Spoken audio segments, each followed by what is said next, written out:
There are innumerable books, articles, videos, discussions on failure and success, on the difference between failure and success, on the differentiation between failure and success, on converting failure into success. But strange to say, almost all of them fail to speak of the aspect which I personally consider to be a very important ingredient of success.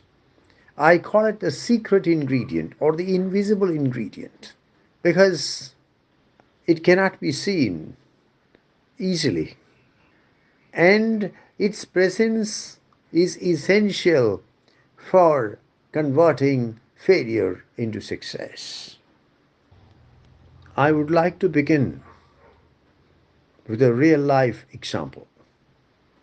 As I don't want to reveal the identities of the characters, I shall call them A and B. A and B start supermarkets in the same shopping mall. In fact, on the same floor of the same shopping mall, almost at the same time. Their track records are more or less the same. They sell the same products. They pay their staff almost the same salaries. Both A and B have more or less the same approach to business. But in a matter of years, the business of B collapses, while the supermarket of A does a roaring business. The reason is that the invisible ingredient, the secret ingredient I spoke of, is present in the case of A and not present in the case of B. Interestingly, this is applicable to all areas of life. You may be a student preparing for an academic examination, or you are a civil service aspirant preparing for the civil service examination. You're an officer hoping to have a brilliant career in a bank. You're a businessman. You're an entrepreneur. In fact, this is applicable even to personal relationships, to friendships, to marriage, to family life. In fact, this is applicable to life itself. I would like to mention Narayana Murthy's exhortation to young men and women to work 70 hours a week. Murthy claimed that he himself had worked 85 to 90 hours every week until he retired. This exhortation, quite understandably, provoked a storm. There were some who supported this controversial exhortation, but many opposed it, and violently opposed it at that. The point I want to make is that neither those who supported Murthy's stand nor those who opposed Murthy's stand really understood the most important aspect involved, and that is the secret ingredient of success. Elon Musk works 120 hours a week. You heard it right. 120 hours a week. Sometimes remaining in his office for days at a stretch. Thomas Alva Edison, looked upon as the most prolific inventor in American history used to work for 18 hours a day, sometimes even 20 hours a day at the peak of his career. He seldom went home to sleep. Instead, he slept on a bench in his laboratory.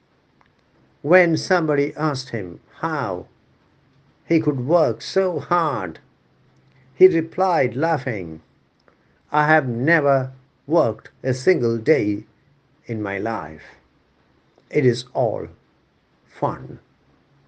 I repeat, I have never worked a single day in my life. It is all fun. I would like to bring to your attention two quotations, one from Leonardo da Vinci, the Italian polymath, and the other from Paul Valéry, the French philosopher, poet, and essayist. Leonardo da Vinci says, I quote, "Your work of art is never finished, merely abandoned." Unquote. I repeat, your work of art is never finished, merely abandoned. Paul Valéry says, I quote, "A poem's never finished, only abandoned." Unquote. I repeat, a poem's never finished, only abandoned. Both quotations throw light on the intense passion that the creator feels for his creation, that the artist feels for his work of art, that the poet feels for his poem, and by extension, the creator feels for the creative process. I've heard stories of writers writing the last sentences of their masterpieces and then bursting into tears. The artist loves his work of art. The poet loves his poem. The creator feels that there is always scope for improvement. In fact, the creator feels that working on his creation is an unending process. The quotations show how much the creator loves the creative process and how the end of the creative process brings sorrow rather than joy to the creator. How ideally the creator would like to prolong the creative process infinitely because there is so much joy in it, in the process, because he loves the process so much. The secret ingredient of success is love. If you are a student and you love your subject, you cannot but enjoy studying hard, burning the midnight oil over your books. And you're bound to pass your examination with flying colors. If you enjoy your job, it is inevitable for your career to skyrocket. And the same is true of business, even more true of business and entrepreneurship. No relationship can last long unless there is a core of love to it. Similarly, a loveless marriage is bound to fail in the long run. Life itself has to be loved.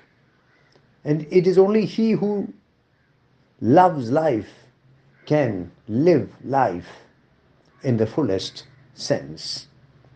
It is because Thomas Alva Edison enjoyed his experiment so much that he was able to claim that he had never worked even a single day in his life. It is in this context that Narayana Murthy's controversial exhortation to youngsters to work 70 hours a week has to be assessed and analyzed.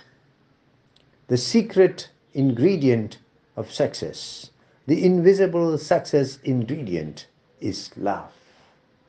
It is because the artist loves the artistic process so much that he finds it difficult to say that he has completed his work of art. It is because the poet loves writing poems so much that he finds it difficult to say that he has finished writing his poem. Your work of art is never completed. Your poem is never completed. They are only abandoned because their creators love the process of creating them so much. At the heart of the creative process is love. I would like to conclude with a beautiful quotation from Martin Luther King. It's one of my favorite quotations, and I quote from memory.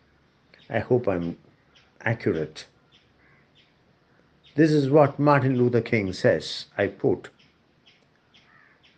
"If it falls your lot to be a street sweeper, sweep streets like Michelangelo painted pictures, like Shakespeare wrote poetry, like Beethoven composed music. Sweep streets so well that all the host of heaven and earth will have to pause and say, 'Here lived a great street sweeper.'" Unquote.